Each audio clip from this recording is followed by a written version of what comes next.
David, do you remember when we first met? Yeah, of course. About 30 years ago, something like that. 33 years ago. 33 years ago on the Isle of Briar in the Isles of Scilly. And we were making a movie called When the Whales Came, from a Michael Moore Purgo story. Yeah, wonderful, wonderful. I was a fisherman. You were, and a very good one. You had a beard. I had a bit darker. A bit darker, but you still had a beard. And I did my mending of the nets. We became really good friends. Absolutely. And ever since. And it's lasted all this time. I know. Can you remember your first job as an acting stage manager? This was in Chester. It was in Chester in 1969. I took on small roles in plays at the same time as doing stage management work. I was such a bad stage manager, it's fair to say I got the sack quite early as a stage manager and became a full actor quite early on as well. So, David, what can audiences expect in this show?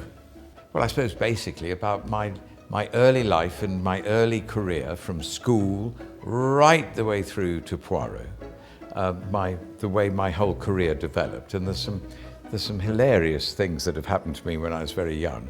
And also a lot about my development of the role of Poirot, how I studied the books, how I studied the character, how I studied his psychology.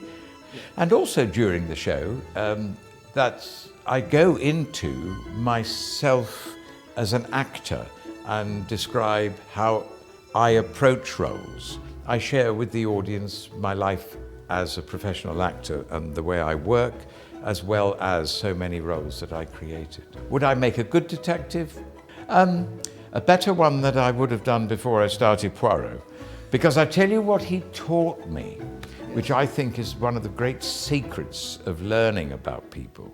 He taught me to be a better listener. Do you have favourite roles? Do you have a comfort zone? Do you know the real honest answer to that question is I have no comfort zone whatsoever. With every character I play, there's always that little part of me that says, I'm not going to be able to do it. I don't feel right. A career spanning more than 50 years, decades. What is it keeps you going today? Continually being asked.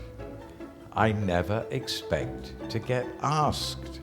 And when the telephone goes, say it's your agent and says, you've been offered, before he even says what it is, you feel, oh, that's so nice.